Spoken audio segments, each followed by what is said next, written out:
আসসালামু আলাইকুম ওয়া রাহমাতুল্লাহি ওয়া বারাকাতুহু। আলহামদুলিল্লাহি রাব্বিল আলামিন ওয়াস সালাতু ওয়াস সালামু আলা রাসূলিহিল কারীম ওয়া আলা আলিহি ওয়া সাহবিহি আজমাইন। আমরা আজকে আলোচনা করব আরো কিছু আদব নিয়ে। দেহাঙ্গের সৌন্দর্য পরিচ্ছন্নতা। আপনার সারা দেহ, সেই সারা দেহকে ইসলামী আইন অনুযায়ী, ইসলামী বিধান অনুযায়ী কিভাবে রাখবেন, আপনার মাথার চুল থেকে নিয়ে পায়ের নখ পর্যন্ত আমরা ইসলামের শরীয়তের মাপকাঠিতে, মানদণ্ডে বিচার করে দেখব যে আপনার মাথার চুল কেমন হওয়া উচিত, আপনার চোখ কেমন হওয়া উচিত, আপনার নাক কেমন হওয়া উচিত, আপনার মোচ কেমন হওয়া উচিত, আপনার দাড়ি থেকে নিয়ে সব। মহিলাদেরও বলবো ইনশাআল্লাহ। আমরা শুরু করব সেই দেহাঙ্গের সৌন্দর্য নিয়ে আলোচনা। মুসলিম মানে একজন সুসভ্য মানুষ। মুসলিম মানে হচ্ছে একজন পূর্ণাঙ্গ, সুন্দর, সুসভ্য মানুষ। লেবাসে, পোশাকে, দেহের বাহ্যিক ও আভ্যন্তরিক সৌন্দর্যে সে হবে সুশোভন। দেখতে তাকে ভালো লাগবে, দেখতে তাকে কুৎসিত লাগবে না। কুৎসিত সৃষ্টিগত আলাদা কথা, কিন্তু নিজেকে সে কুৎসিত করে রাখবে না, নোংরা করে রাখবে না। সুদর্শন হবে, তার নিকট থেকে সুগন্ধ পাওয়া যাবে, দুর্গন্ধ না। যদি সুগন্ধ নাও পাওয়া যায় তো কমসে কম দুর্গন্ধ পাওয়া যাবে না, কারণ দুর্গন্ধ দূর করা যায়, সুগন্ধ হয়তো সৃষ্টি করা যায় না, পয়সা না থাকলে কেনা যায় না, আলাদা কথা।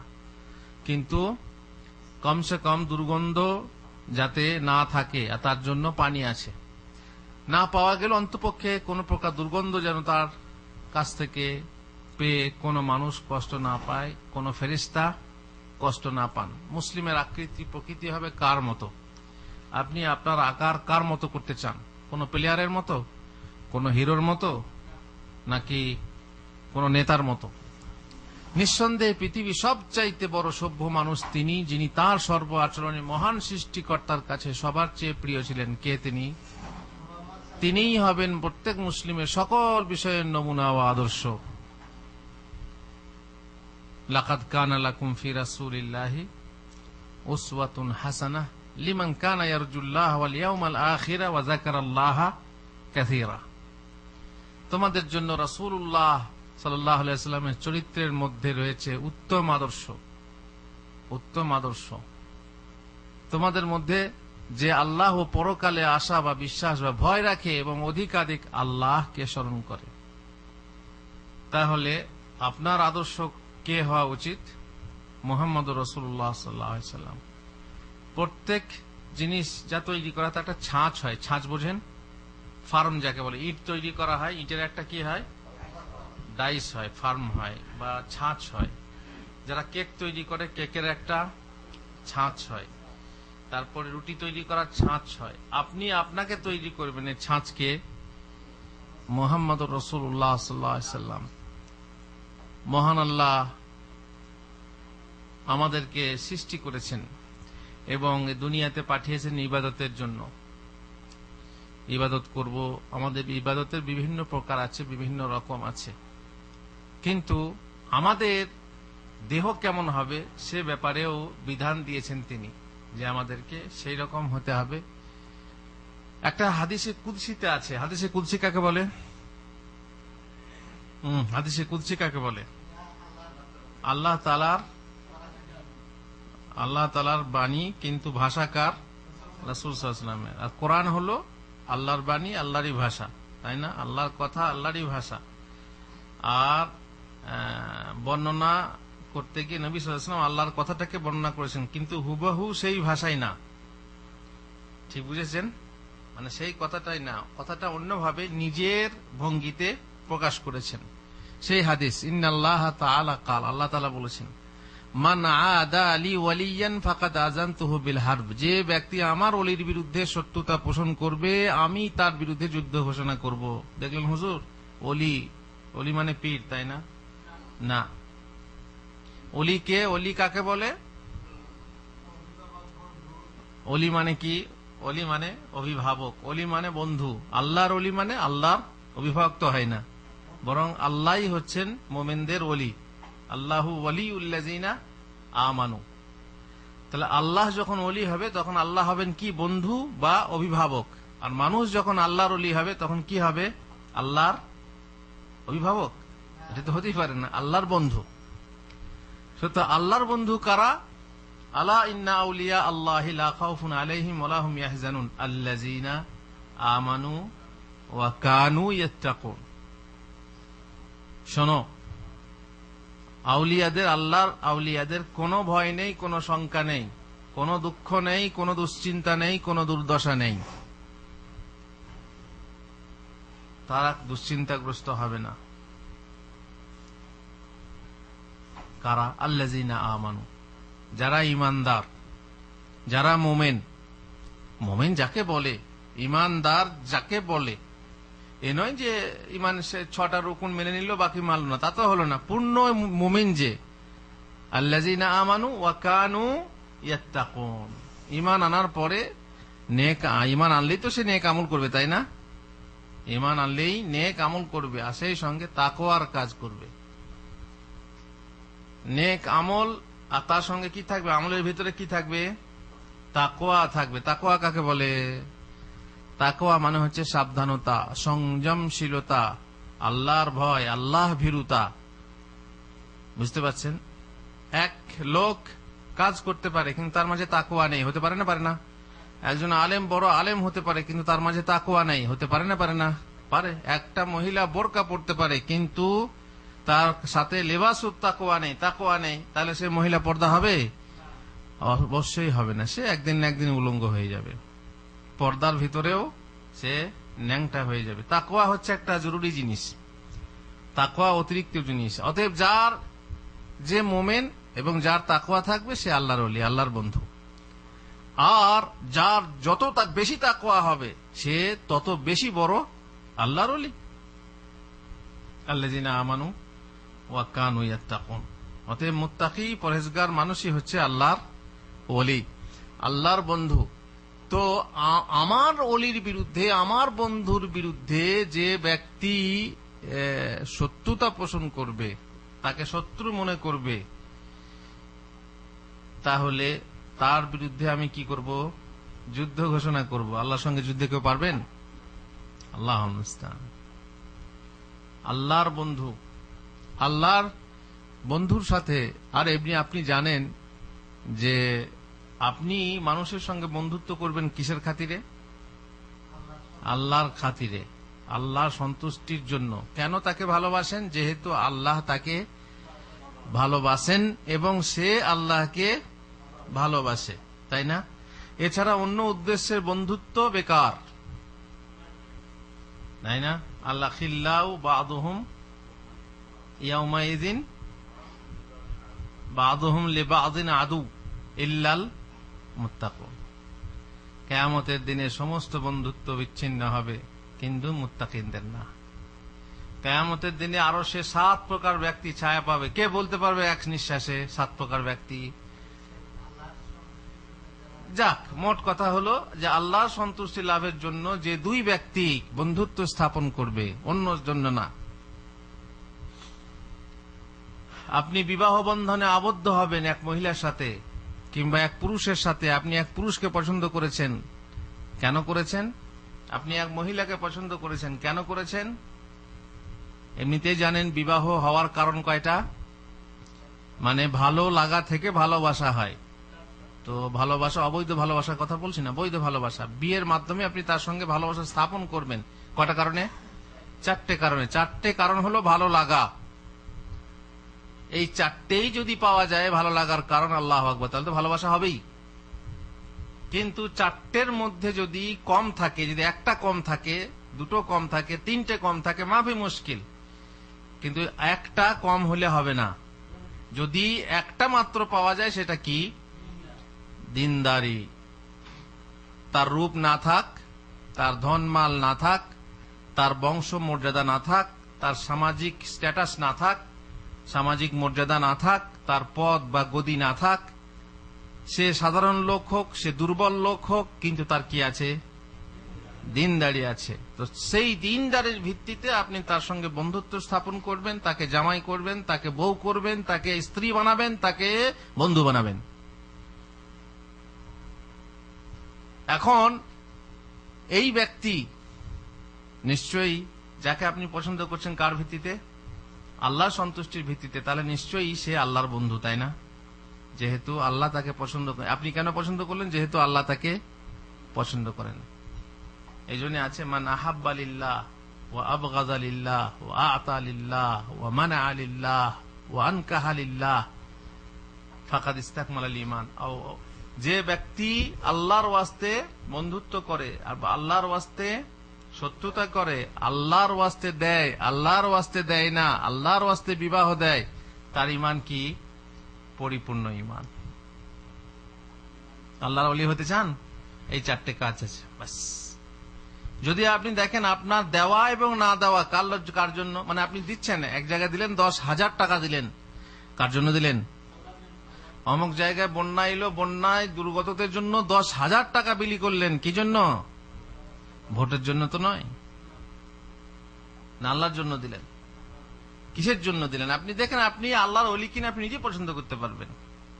এই সময়ে দুর্গতদেরকে সাহায্য করার জন্য সব এগিয়ে যাচ্ছে, হ্যাঁ, এখান থেকে ওখান থেকে সব বড় বড় ব্যানার লিখে, তাই না? হ্যাঁ, কেন? কিসের জন্য? তার পেছনে কি কারণ আছে? তার পেছনে কিছু না কিছু, প্রত্যেক দানই প্রতিদান চায়। দান যখন দিচ্ছে তখন নিজের কিছু চাচ্ছে। দেখবেন অনেক সময় আপনাকে কোনোদিন সালাম করে না, এসে বলে সালাম আলাইকুম, তখন আপনার মনে মনে কি হয়? নিশ্চয়ই কোনো মতলব আছে, তাই না? এই আজকে হঠাৎ করে সালাম দিতে এলো কেন? নিশ্চয়ই কোনো মতলব আছে। তো আল্লাহর জন্য যদি আপনি দেন, আল্লাহর জন্য না দেন, একজন চাইতে এলো, ভাই আমাকে 10,000 টাকা, আপনি দিলেন না, কেন দিলেন না? যেহেতু আপনি আল্লাহকে পছন্দ করেন, আপনি জানেন যে এই 10,000 টাকা সে আল্লাহর বিরুদ্ধে খরচ করবে, আপনি দিলেন না। তাহলে আল্লাহর জন্য না দেওয়া হলো, তাই না? আল্লাহর জন্য বিয়ে দেন, আল্লাহর জন্য বিয়ে দেন না। অমুক লোকটাকে পছন্দ করলেন না, প্রস্তাব নিল, আপনি দিলেন না কেন? যেহেতু আল্লাহ তাকে পছন্দ করেন না। যদি এরকম আপনি হতে পারেন, আপনি আল্লাহর ওলি, আপনি হচ্ছেন আল্লাহর ওলি। এই ওলির বিরুদ্ধে যদি কেউ শত্রুতা পোষণ করে, যদি আল্লাহর ওলিকে কেউ অপছন্দ করে, তাহলে পরে আল্লাহ তার বিরুদ্ধে কি করেন? যুদ্ধ ঘোষণা করেন। আল্লাহ তাআলা তারপর বলেছেন, ওয়ামা তাকাররাবা ইলাইয়া আবদি বিশাইইন আহাব্বা ইলাইয়া মিম্মা ইফতারাযতু আলাইহি।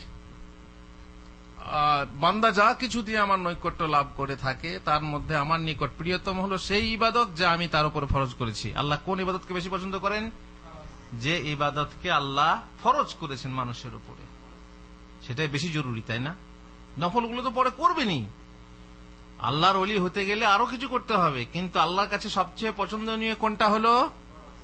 হ্যাঁ, যেটা আল্লাহ ফরজ করেছেন। আর সে নফল ইবাদত দ্বারা আমার নৈকট্য অর্জন করতে থাকে। ওয়ামা ইয়াজালু আবদি ইয়াতাকাররাবু ইলাইয়া বিন-নওয়াফিল হাত্তা উহিব্বাহ। এবারে ফরজ আদায় করলো, ফরজ আদায় করার পরে আল্লাহর ওলি বন্ধু হতে হলে আরো কিছু বাড়তি চাই না? দেখেন, বাড়তি যেটা আল্লাহ পছন্দ করেন সেটা হতে হবে। যেটা আল্লাহ পছন্দ করেন না, যেটা আল্লাহর অনুমোদন নেই, রাসূলের অনুমোদন নেই, সেই বাড়তি করলে হবে না। অনেকে বলবেন, তাহলে হুজুর আমরা যে বলি আপনারা বিদআত বলেন, বিদআত হলো কোন বাড়তি? যে বাড়তিতে আল্লাহর অনুমোদন নেই। আর নফল হলো কোন অতিরিক্ত? যে অতিরিক্ততায় আল্লাহর অনুমোদন আছে, রাসূলের অনুমোদন আছে। যে নফল পড়ার, যে নফল কাজ করার অনুমোদন আছে সেটা আপনি করবেন, যেটার অনুমোদন নেই। এখন আপনি বলেন, হুজুর আমরা আল্লাহকে খুব ভালোবাসি, তাই 5 ওয়াক্তের নামাজের জায়গায় 10টার সময় আজান দিয়ে আমরা একটা জামাত করে নামাজ পড়বো 4 রাকাত, চলবে? আল্লাহ পছন্দ করবেন? কেন? বেশি তো, অতিরিক্ত আল্লাহ পছন্দ করবেন না। ওই অতিরিক্ত হয়ে যাবে কি? যেহেতু অনুমোদন নেই, হয়ে যাবে কি? বিদআত, বাড়াবাড়ি। বুঝতে পারলেন তো? বাড়াবাড়ি যাতে ইসলামের অনুমোদন নেই সেটা হবে বিদআত। মান আহদাসা ফি আমরিনা হাযা মা লাইসা মিনহু ফাহুয়া রাদ, মান আমিলা আমালান মা লাইসা আলাইহি আমরুনা ফাহুয়া রাদ। যে ব্যক্তি নতুন এমন কোন কাজ করবে যাতে আমাদের নির্দেশ নেই, আল্লাহ রাসূলের নির্দেশ নেই, সেটা হবে কি? প্রত্যাখ্যাত, সেটা হবে বিদআত। খেয়াল রাখতে হবে। বাড়তি যে বলা হলো যে নফল দ্বারা, মানে অতিরিক্ত কিছু দ্বারা আমার নৈকট্য অর্জন করতে থাকে, শেষ পর্যন্ত আমি তাকে ভালোবাসি, তার মানে এই নয় যে বিদআত করতে থাকলে আল্লাহ তাকে ভালোবাসেন। আল্লাহ বিদআতিকে ভালোবাসেন না, বিদআতি তওবা কবুল করেন না। কিয়ামতের দিনে হাউজে কাউসারের পানি পান করতে পারবে না কারা? এই বিদআতিরা। যারা দিনে অতিরিক্ত করে, অতিরিক্ত এমন জিনিস করে যাতে শরীয়তের কোনো অনুমোদন নেই। যাই হোক, তাহলে বলছেন আমি তাকে ভালোবাসতে লাগি। নফল রোজা রাখলো। নফল মানে কি? নফল আবার দুরকম। ফরজের বিপরীত হচ্ছে নফল। নফল হবে দুরকম, সুন্নত এবং নফল।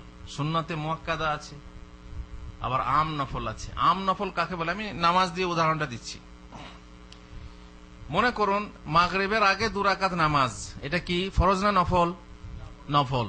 নফল কোন নফল? সুন্নত, তাই না? সুন্নতে মুআক্কাদা না গায়ের মুআক্কাদা? গায়ের মুআক্কাদা।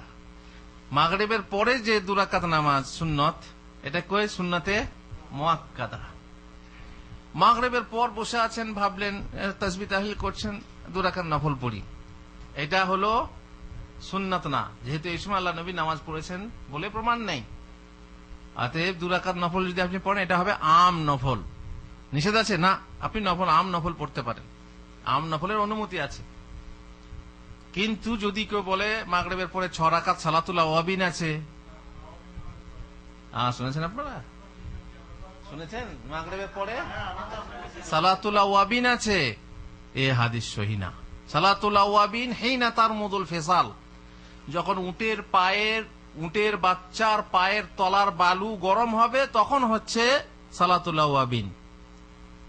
সহিহ হাদিস, মুসলিমের হাদিস। তাহলে সেটা কোন সময়? বালু গরম হয় কখন? রাতে, মাগরিবের পরে নাকি সকালে? সকালে সূর্য ওঠার পর ধীরে ধীরে 8টা 9টার দিকে বালু গরম হতে থাকে। তাহলে বোঝা গেল এই নামাজটার নাম কি? সালাতুদ দুহা, চাষতের নামাজ। একেই বলা হয় সালাতুল আওয়াবিন। মাগরিবের পরে 6 রাকাত নামাজ সালাতুল আওয়াবিন না, এই হাদিস সহিহ না। সুতরাং আম নফল বুঝতে পারলেন, আর বিদাতি নামাজও বুঝতে পারলেন। এবার যদি এই নামাজটা কেউ পড়ে, এই 6 রাকাত পরে, তাহলে কি হবে? বিদাত হয়ে যাবে। বুঝতে পারলেন? তাহলে ফরজ নফল, আর নফল 2 ভাগে ভাগ, সুন্নত আর আম নফল। সুন্নত আবার 2 ভাগে ভাগ, সুন্নতে মুআক্কাদা, গায়ের মুআক্কাদা, তাই না? যাই হোক, এখন বলছেন আল্লাহ তাআলা যে নফল দ্বারা, মানে সুন্নত দ্বারা বা নফল দ্বারা সে আমার নৈকট্য লাভ করতে থাকে শেষ পর্যন্ত, হাত্তা ওহিব্বা, আমি তাকে ভালোবাসতে লাগি। এই তো বন্ধুত্ব, তাই না? এই হচ্ছে বন্ধুত্ব। ফাইজা আহবাবতুহু কুনতু সামাআহু আল্লাযী ইয়াসমাউ বিহি, যখন আমি তাকে ভালোবাসতে লাগি তখন আমি তার কান হয়ে যাই, যে কান দিয়ে সে শোনে। আল্লাহু আকবার। কে কান হয়ে যান? আল্লাহ কান হয়ে যান। আল্লাহ কি করে কান হন? তার মানে সেই কান আল্লাহর অসন্তুষ্টির কোন কথা শোনে না। আল্লাহ যদি কান হয়ে যান তো খারাপ কথা শুনবেন আপনি? না। তার মানে সেই কানে কোনো খারাপ কথা, যে কথা আল্লাহ শুনতে পছন্দ করেন না, সে কথা আপনি শোনেন না। অতিরিক্ত করতে করতে, অতিরিক্ত নফল করতে করতে, অতিরিক্ত বললাম যে হয়তো কথায় কথা বেড়ে যায়, আপনারা হয়তো ব্যাপারটাকে অন্যরকম ভাববেন। তোমায় কিছু দেব বলে চাই যে আমার মন নাই, বা তোমার থাকলো প্রয়োজন। আমি আপনাকে একটা ঘড়ি উপহার দেব। না হুজুর, আমার তো ঘড়ি আছে। তখন আমি কি বলবো? তোমায় কিছু দেব বলে চাই যে আমার মন নাই, বা তোমার থাকলো প্রয়োজন। উপহার, উপহার আমি দিতে পারি। আর সেই উপহার দেওয়ার, দুনিয়ার উপহার দেওয়ার কোনো বাঁধন আছে? কোনো নিয়ম আছে? নেই। এই জন্য দেখবেন এক একটা মানুষের 3-4টা ঘড়ি হয়ে গেছে, গাড়ি আছে, তাও গাড়ি উপহার দেয়, আছে, এরকম লোক আছে। আল্লাহ তাআলা যেটার অনুমোদন নেই সেই উপহার আল্লাহ গ্রহণ করেন না। আল্লাহকে আপনি দেবেন, আল্লাহ গ্রহণ করবেন কোনটা? যেটাতে অনুমোদন আছে। একটা উদাহরণ নেন। আপনি সৌদি আরব থেকে যাচ্ছেন আপনার বাড়ি, আপনি আপনার স্ত্রীর জন্য উপহার নেবেন, তাই না? আপনি দেখলেন যে আমার স্ত্রী যেটা পছন্দ করে সেটা আমি নেব, দিয়ে আপনি নিলেন। আপনার স্ত্রীকে আপনি পরান, মনে করুন শাড়ি পরান, আপনি ব্লাউজ পরান, আপনি হাতের চুড়ি নিলেন, ব্লাউজ নিলেন, ঠিক আছে, শাড়ি নিলেন, সব নিলেন, গিয়ে আপনার স্ত্রীকে দিলেন। আপনার স্ত্রী খুশি হবে? বাড়তি অতিরিক্ত নিলেন, মানে ব্লাউজ চুড়ি এসব নিতে পারেনি, কি বলেছে একটা শাড়ি নিয়ে এসো, আপনি অতিরিক্ত কি নিলেন? ব্লাউজ নিলেন। আবার অনেকে ব্লাউজ কথাটা শুনতে চায় না, বলে হুজুর ব্লাউজ বলছে মুখে। একবার বলেছিলাম এক জায়গায়, হুজুর মসজিদের ভিতরে ব্লাউজ বলছে, মানে সে এই জিনিসগুলোকে এত খারাপ মনে করে, আজীব, মানে অশ্লীল মনে করে। মেয়েদের এই সমস্ত অন্তর্বাসের কথা মুখে আনলে ভাবে অশ্লীল, ছবিতে দেখবে মাফি মুশকিল, কিন্তু হুজুরের মুখে হলেই অশ্লীল হয়ে যাবে। আল্লাহুল মুস্তাআন। তো কথা হলো কি, আপনি নিয়ে গেলেন, আপনার স্ত্রী খুশি হবে না রাগ করবে যে তুমি আমার জন্য ব্লাউজ আনলে কেন, চুড়ি আনলে কেন? রাগ করবে? কখন রাগ করবে বলুন তো? হ্যাঁ, না নেবেন তখন তো হবেই না, কিন্তু নেওয়ার পরে বসে রাগ করবে। যখন সেই ব্লাউজটা 40 সাইজের লাগতো, আপনি নিয়ে গেছেন 32 সাইজের, রাগ খুশি হবে? হ্যাঁ হ্যাঁ, আপনি ম্যাচিং করে নিয়ে গেছেন শাড়ির সাথে, আমাদের তো মেয়েরা আবার ম্যাচিং শাড়ি পরে, শাড়ি ব্লাউজ ম্যাচিং হতে হবে, তাই না? তো লাগবে 40 সাইজ, আপনি নিয়ে গেছেন 32 সাইজ, কেমন খুশি হবে? আর হাতের চুড়ি যে সাইজের লাগবে আপনি নিয়ে গেছেন এমন যে হাতে ঢোকে না, মেয়েরা তো এমনি বলে, ঢোকার সময় কষাকষি, ঢুকলে পরে বেজায় খুশি, যখন হাতে না ঢুকলে পরে খুশি হবে না। আর হাতে ঢোকাতেও কষ্ট হয়, তাই না? কাঁচের চুড়ি হলে বুঝতেই পারছেন, টুট করে ভেঙে যাবে, হাত কেটে যাবে। এখন আপনি ছোট সাইজে নিয়ে গেছেন, আপনার স্ত্রী খুশ হবে? হ্যাঁ, আবুল খায়ের, আইয়ুব, খুশি হবে না রাগ করবে? তো এই হলো যে আপনি যদি আপনার স্ত্রীর মাপ অনুযায়ী নিতেন তাহলে স্ত্রী খুশ হতো। শরীয়ত তো তাই, আল্লাহ তাআলা তখনই খুশ হবেন যখন তার মাপ অনুযায়ী তিনি যেমন চান ঠিক সেই রকম জিনিস নিয়ে যাবেন, দেবেন, তবে কি হবে? খুশ হবে। আমি এই কথাগুলো কেন বললাম, অনেকে উদাহরণ দিয়ে থাকে, বিদাতীরা বিদাতকে প্রচার করার জন্য এসে উদাহরণ দিয়ে থাকে, বেশি করলে ক্ষতি কি, বেশি করলে ক্ষতি কি? আমরা বলি বেশি করলে ক্ষতি নেই, কিন্তু সেই বেশি যে বেশি অনুমোদন আছে সেটাকে বলে নফল। নফল আপনি করতে পারেন, নফল রোজা রাখতে পারেন না পারেন না? আগামীকাল কি বার? বুধবার। আপনি যদি চান কাল রোজা রাখতে পারেন না পারেন না? পারেন, নফল রোজা। কালকে কোন রোজা আছে?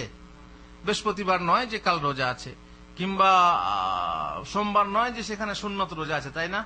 আরাফার রোজা সুন্নত, তারপরে আপনার মুহররমের রোজা সুন্নত, কিন্তু কাল বুধবার, কালকে এসব কিছুই না, একটা সাধারণ দিন, আপনি রোজা রাখতে পারেন না পারেন না? পারেন, এটা নফল। এই নফলের অনুমোদন আছে।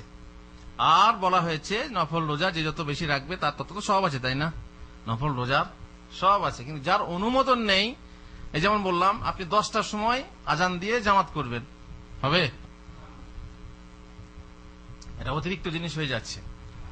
তাহলে বুঝতেই পাচ্ছেন, আল্লাহ তাআলা বলছেন যে সে যখন নফলের মাধ্যমে আমার নৈকট্য লাভ, আর যে নফল পড়বে সে ফরজ বাদ দেবে। এখনই এক ন্যাংটা বাবার কথা শুনছিলেন, বলে যে নামাজও পড়তো না, ন্যাংটা হয়ে থাকতো, কিন্তু যা বলতো সত্য ঘটে যেত, ভবিষ্যৎ বক্তা ছিল। শয়তানদের বিভিন্ন কারবার থাকে, তাই না? শয়তানির তো হতো কিছু, হয়তো বা সব লাগতো।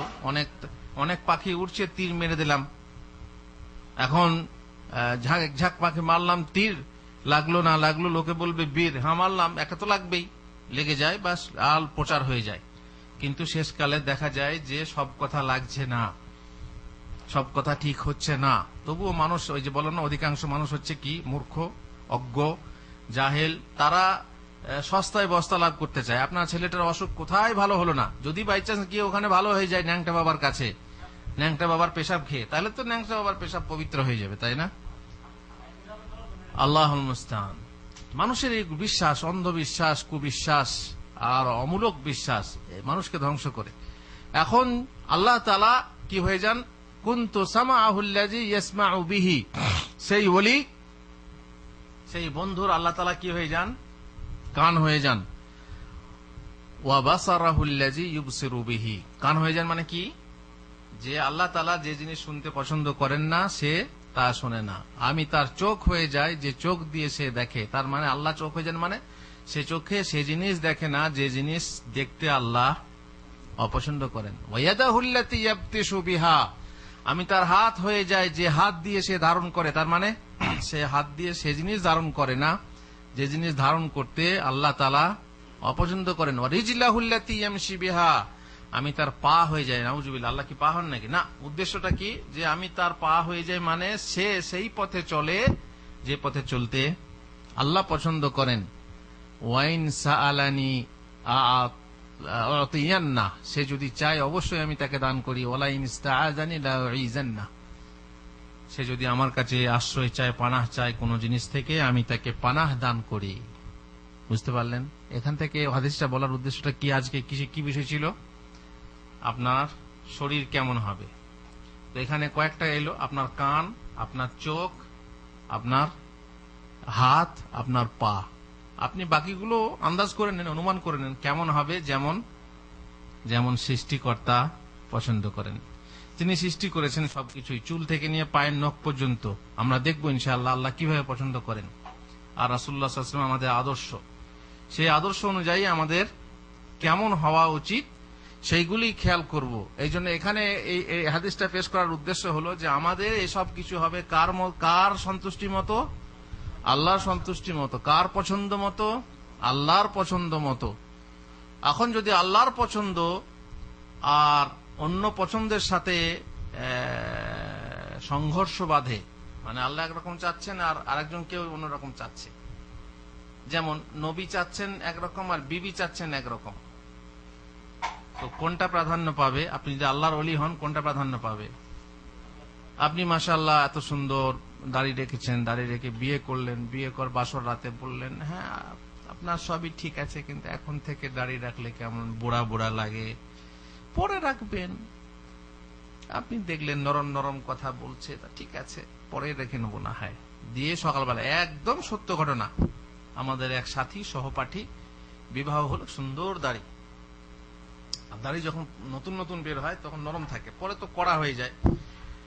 তো বাসর রাতের পর যখন এলো তখন দেখছি তো সাফ, একদম সাফান সাফা, ক্লিন, কি বলে ক্লিন সেফ না কি বলে, ক্লিন সেভ, ক্লিন সেভ। তো ক্লিন একদম পরিষ্কার, মানে কোনো কিছু নেই, যেমন অনেকে বলে দাড়িকে জঙ্গল বলে। তো বললাম কি ভাই কি হলো, আপনি এটা কি করলেন? কি যেন নাম ছিল, মফিজুল না ফাইজুল, এই ধরনের নাম ছিল। তো বলছে তোমার ভাবি বলছে এখন থেকে বুড়া লাগে, পরে রাখলে হয়। মাশাআল্লাহ, আপনি দাঁড়িয়ে রেখেছিলেন কার হুকুমে? কার আদর্শ পালন করে? কার আদর্শ মেনে? নবীর আদর্শ মেনে। আর বাসর রাতে তুমি বিবির আদর্শ মানতে গেলে, বিবির কথা মানতে গেলে, দিয়ে তুমি কি করলে? ক্লিন সাফ করে দিলে, তাই না? তাহলে এই ক্ষেত্রে প্রাধান্য কে পেল? বিবি প্রাধান্য পেল। এ কি আল্লাহর ওলি হবে? আল্লাহর বন্ধু হবে? কারণ যে যাকে ভালোবাসে সে তার মতো চলে, তাই না? যাকে যে ভালোবাসে সে তার মতো চলবে, এটাই তো ভালোবাসার নিয়ম। ভালোবাসার নিয়ম হচ্ছে ভালো লাগা, আর ভালোবাসার নিয়ম হলো যে ভালোবাসা যা বলে সেই মতো চলা। যদি না চলতে পারেন ভালোবাসা চলবে না, টিকবে না ভালোবাসা। ঠিক আছে, যারা ভালোবাসা করে অবৈধ ভালোবাসা, যে পার্কে দেখা করতে বলে 10 মিনিট দেরি হয় তো কি হবে? টিকবে? কিংবা আধ ঘন্টা দেরি হয়, মোবাইলে ফোন করছে পাচ্ছে না, টিকবে সেই ভালোবাসা? না, নিজের মন মতো হতে হবে। যখনই দেখছে হ্যাঁ ঠিক যা বলছি তাই করছে, মনে মনে একরকম, মানে যেটাই বলছি সেটাই পালন করছে, আর যখন তাকে চাচ্ছি তখনই পাচ্ছি, তা খালাস, এই হচ্ছে আমার যোগ্য পুরুষ, এই হচ্ছে আমার ঠিক মনের মতো মজনু। সত্যিই মজনু। মজনু মানে কি?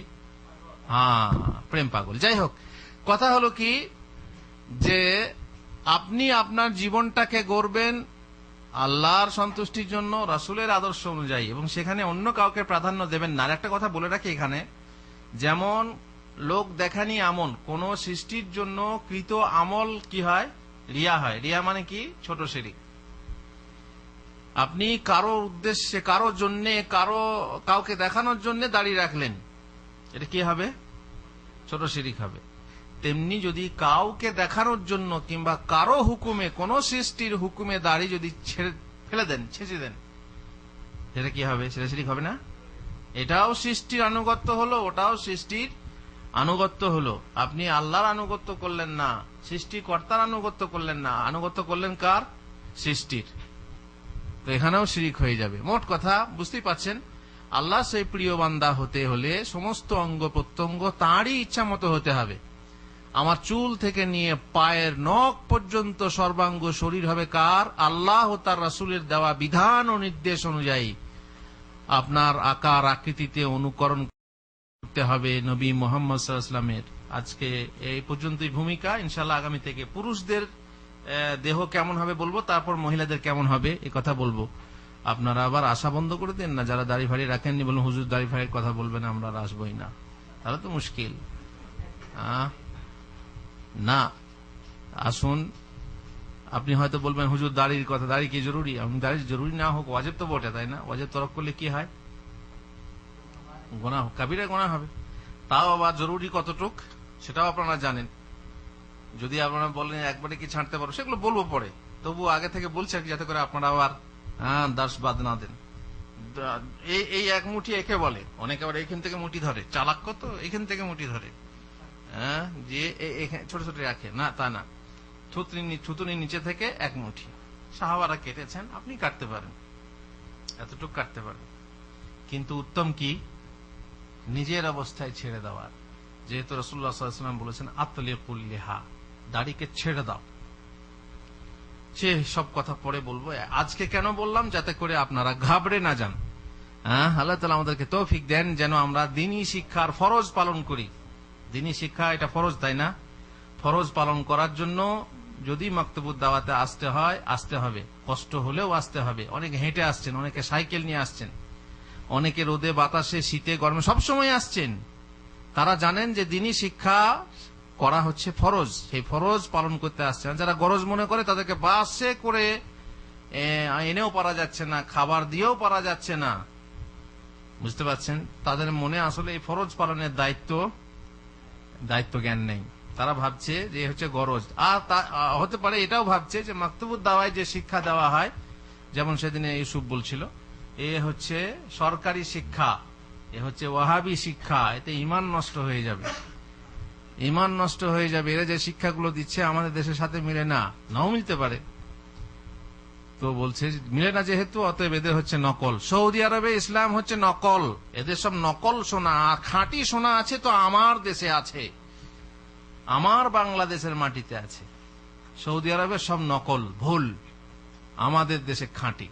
আপনারা কি মনে করেন জানি না, তবে বলবো যে আসুন শুনুন, মানুন চাই না মানুন, শুনে যান, শুনে যান। যদি ভালো লাগে আমল করবেন, আর যদি ভালো না লাগে তাহলে আশা বন্ধ করবেন না, এটাই হচ্ছে অনুরোধ। ওয়া সাল্লাল্লাহু আলা নবিয়িনা মুহাম্মদ ওয়া আলা আলিহি ওয়া সাহবিহি আজমাইন।